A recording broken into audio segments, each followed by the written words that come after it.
What up? What up? What up? What up? What up, y'all?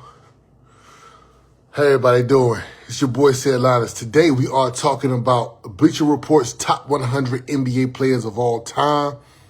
I got a bone to pick with them because they don't have Kobe Bean Bryant in the top 10.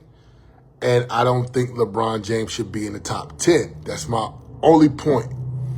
And I think they could also take somebody. They got Steph Curry in the top 10. I think they need to move Olajuwon and Kobe Bryant into the top 10 and take LeBron and Steph Curry out of the top 10 players of all time. Now, we're going to go ahead and break this down. We're going to talk about the list. I have a problem with the placement of a few other players. Allen Iverson at 36, I think that's egregious. He should be a lot higher. So we're gonna talk about all of that. And feel free if you want to come up and you want to come up on a live with me. You know what I'm saying? Make sure that you holler at me. Let me know you want to come up. I'll bring you up, and then we'll go ahead and get the live going from there. Now, the Bleacher Report has also, you see the link right here in the comments. Make sure that you subscribe to me, because if you subscribe to me, I always drop exclusive content. Right now, once a week, long form videos, I drop them. And so if you subscribe to me, you'll be able to get some of those exclusive long form content that I create. Now, let's go ahead and talk about this Bleacher Report's top 100 NBA players of all time. So let's go into the top 10. We got Michael Jordan at number 1. LeBron James at number 2. Kareem Abdul-Jabbar at number 3. Magic Johnson at number 4. Bill Russell at number 5. Shaquille O'Neal at number 6. Number 7, we got Tim Duncan. Number 8, we got Larry Bird. Number 9, Wilt Chamberlain. And number 10, we have Steph Curry. Now, like I said earlier, I do believe that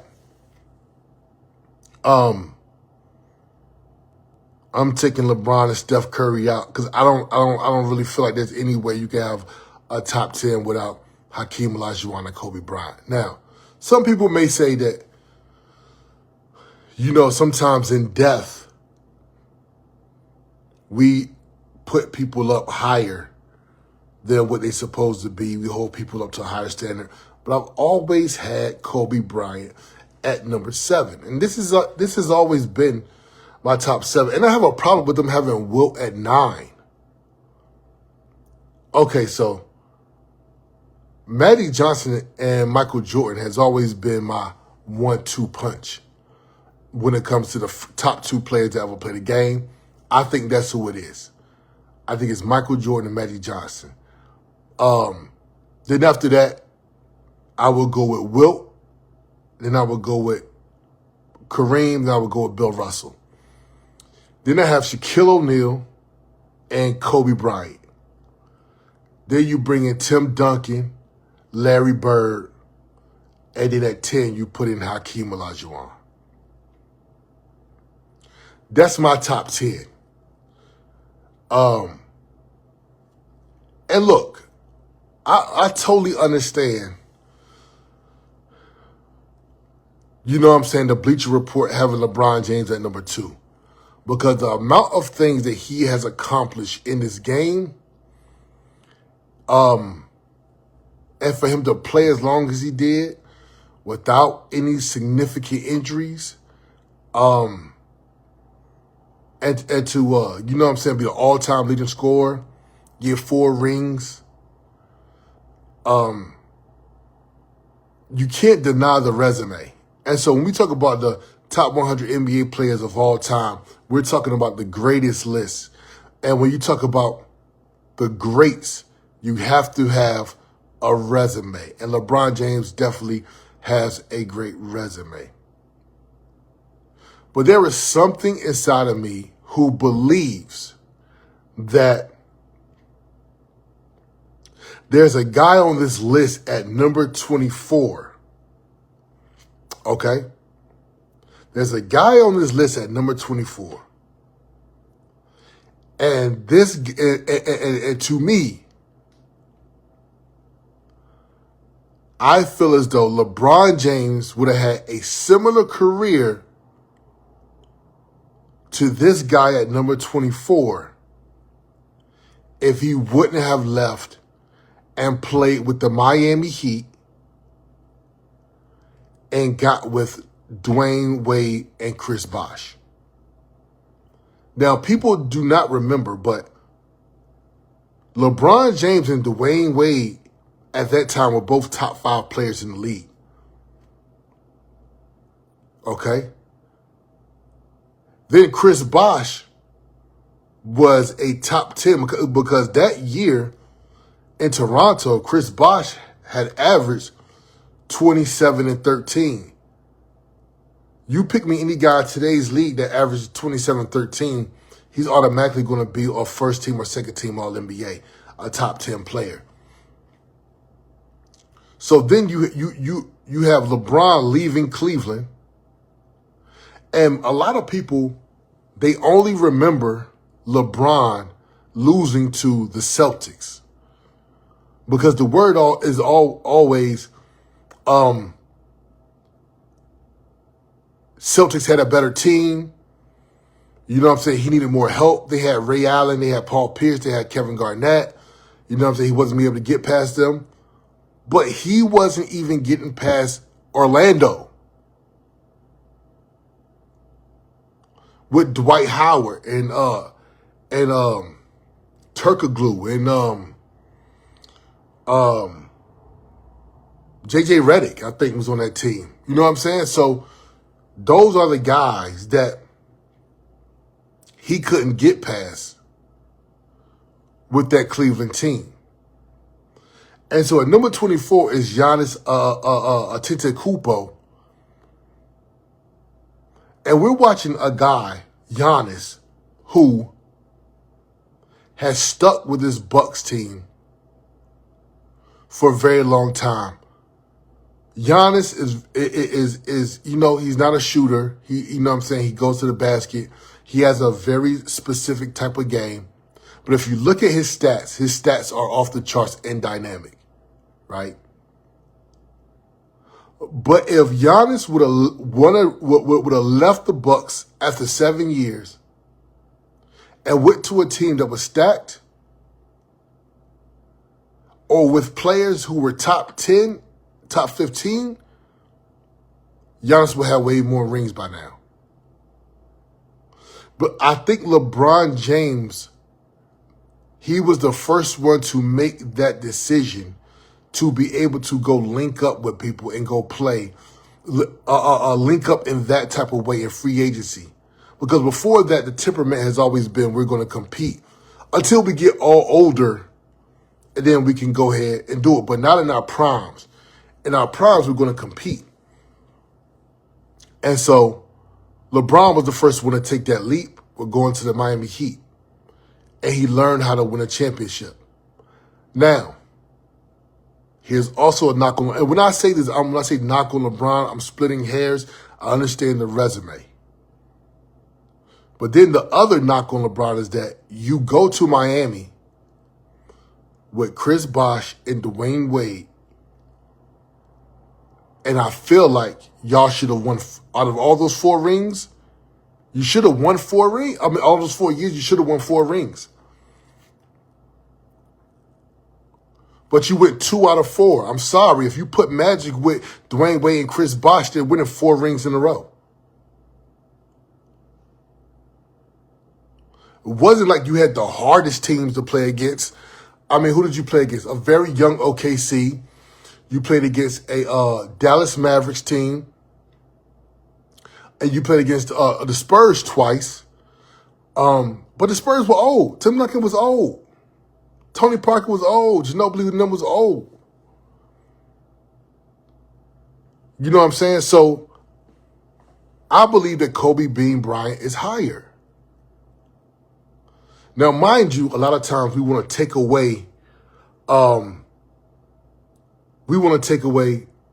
the first few rings away from Kobe because of the fact that we know that the most dominant player in the game at that time was Shaquille O'Neal, and he was playing with Shaquille O'Neal. And granted, you could have put At that time, you could have put Allen Iverson, you could have put Vince Carter, Tracy McGrady, a couple other guys on that Lakers team, and I do believe that they still will come up with the ring. But there were some of those games where they were hacking Shaq and Shaq getting fouled out, and Kobe Bryant would take over the game. And to add an exclamation point to his point that he was more than just a sidekick, because especially that third title year, I think him and Shaq averaged just about the same amount of points. But when Kobe came back with Paul Gasol and Lamar Odom and won those two back-to-back, one against Orlando and one against the Celtics, they gave him 5 rings. He solidified the fact that he could win on his own. And so now do we judge those first 3 rings a little differently? Maybe so, maybe not. Comes the skill. I mean, Michael Jordan, Kobe, Kyrie, probably the most skilled players to play the game. But I do believe that is the top 10. You know, a lot of people have a lot of disrespect for a lot of the older guys like Bill Russell and Wilt Chamberlain. Wilt Chamberlain should be close to number 1 because people don't know. Here's a fun fact about Wilt Chamberlain. Wilt Chamberlain created the fadeaway because he didn't want people to think it was too easy for him to play around the basket. So what he would do is he would shoot fadeaway jump shots to add some difficulty to the game. And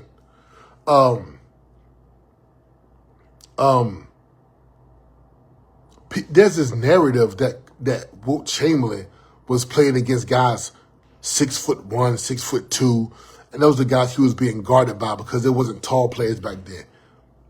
I've debunked that in argument so many times. The average height of a center when Wilt Chamberlain was playing was 6'10".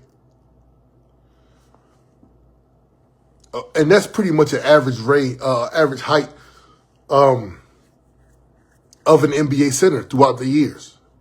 I would love to see what it is now. It's probably even smaller now. But it was 6'10".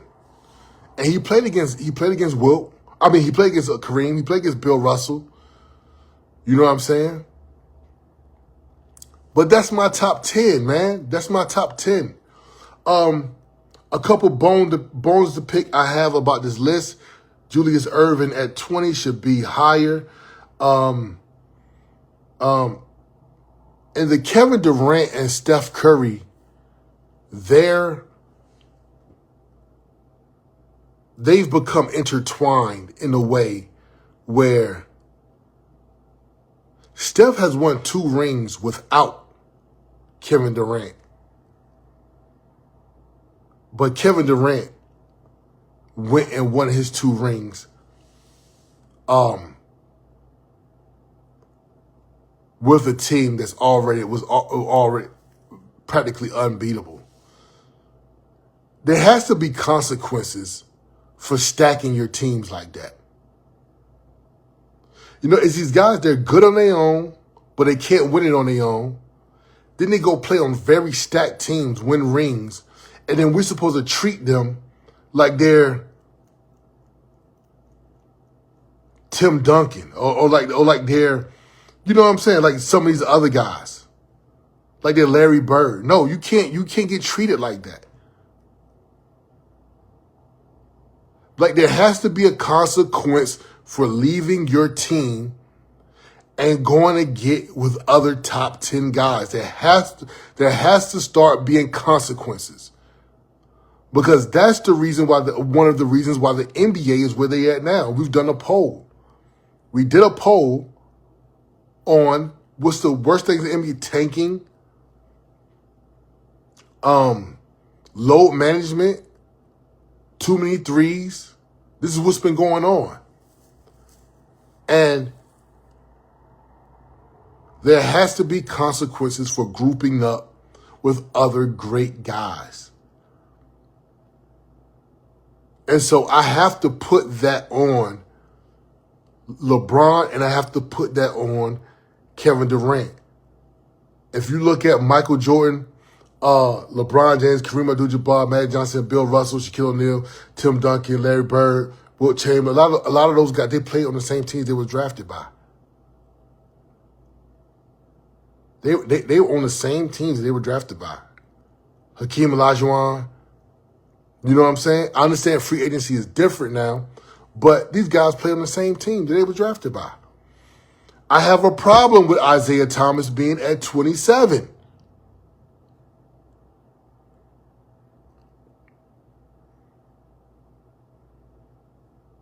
I do like where they got David Robinson, though, at 19. I feel like David Robinson doesn't get as much credit as he deserves, so I'm glad they have David Robinson at 19. Sometimes I feel like David Robinson gets really disrespected on a lot of these lists.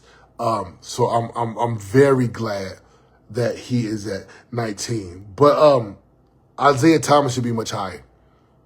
Isaiah Thomas is the only player to beat Magic Johnson, to beat Michael Jordan, and to beat Larry Bird, all in their primes.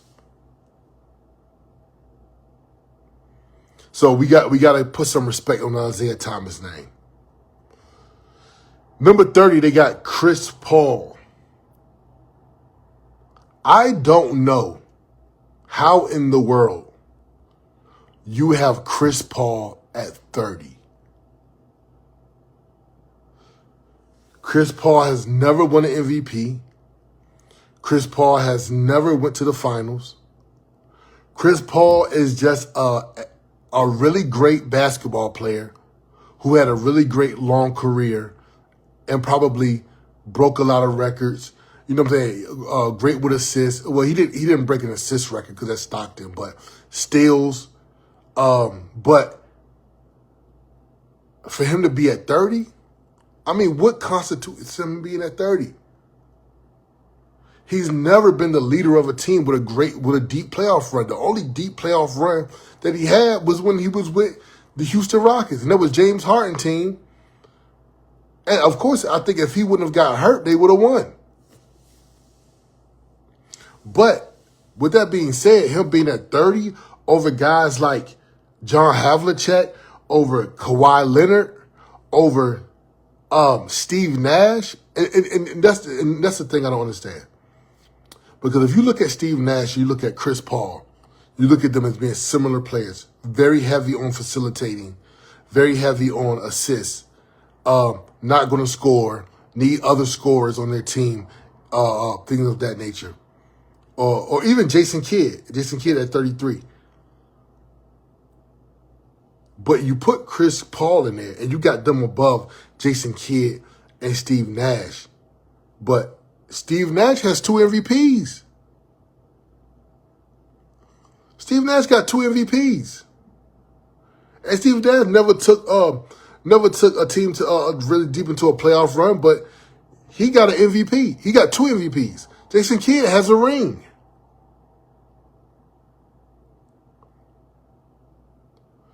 You know, and even you got guys like Russell Westbrook at 48. Russell Westbrook has an MVP. He has, 4 seasons of averaging a triple-double in his career. So, I don't know how you have Chris Paul at 30, and then you turn around and have Allen Iverson at 36. I'm sorry, Allen Iverson should be higher than 36. Allen Iverson was better than Kobe his first 7-8 years in the league when they first came in. Allen Iverson was better than Kobe. Have people forgotten? Have people forgotten about that MVP year when he had the Sixers and he took them to go play against the LA Lakers who hadn't lost a game in the playoffs? And he was the only scorer on his team. His second leading scorer on his team was Aaron McKee.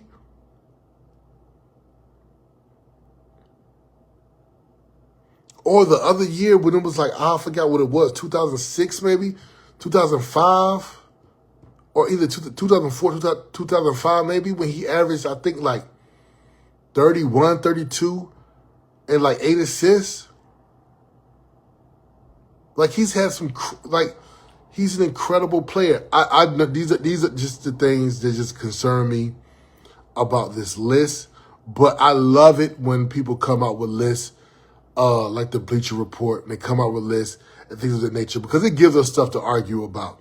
But just going down the list, Clyde Drexler at 39. I love the fact that they gave Clyde Drexler his flowers. Went to 2 finals with the Portland Trailblazers, and then also won a ring in Houston when he went to go play with Hakeem. Let's see who else we got. Walt Frazier at 43, George Mikan at 44. Dominique Wilkins at 50. Dominique Wilkins is one of these players where he's actually, his career, if he had left and went and played with some other top 10 players, Dominique Wilkins probably, and got some rings, Dominique Wilkins is a guy that you might have in your top 10. That's how good Dominique Wilkins was. Glad that Dwight Howard got some respect on this list because they didn't have him on the top 75 team, but they got him on 52 here on the Bleacher Report, and I believe that he's a top 75 player for sure. Got Dennis Rodman at 67. I think he should be higher than that. I think him and James Worthy should be higher on that list. Let's see. Who else we have? Kyrie at 69. Shout out to Kyrie. Jason Tatum at 93.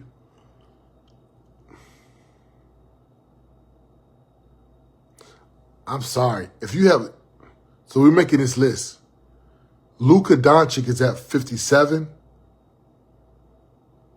Then you have Jason Tatum at 93. How can you, make that make sense? Luka Doncic is at 57. He has a bunch of first All-NBA teams. So does Jason Tatum. Jason Tatum actually led his team to the championship and won a ring. Luka Doncic been to 1 finals and pretty much choked in the finals. Why is Luka at 57 and why is Jason Tatum at 93? It don't make that one don't make any sense. That's the type of things we need to argue about. 79 is Grant Hill. He will be much higher if he did not get hurt, probably even a top 10 player. I want to see if they had, shout out to Alonzo Mourning from VA, 87. I want to see if they have,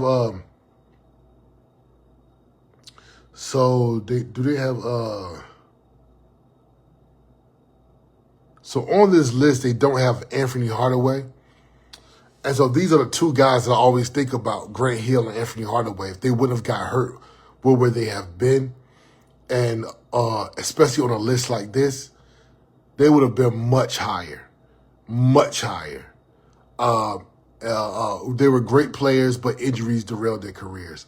So shout out to y'all. This is the Bleacher Report's top 100 NBA players of all time. Once again, my top 10 is Michael, Magic, Wilt, Kareem, Bill Russell, Shaq, Kobe, Tim Duncan, Larry Bird, and Hakeem Olajuwon. Where's Barkley at? They got Charles Barkley at 25. I don't know about that. And they got Carmelo at 22. I don't know about that. But yeah, that's my top 10.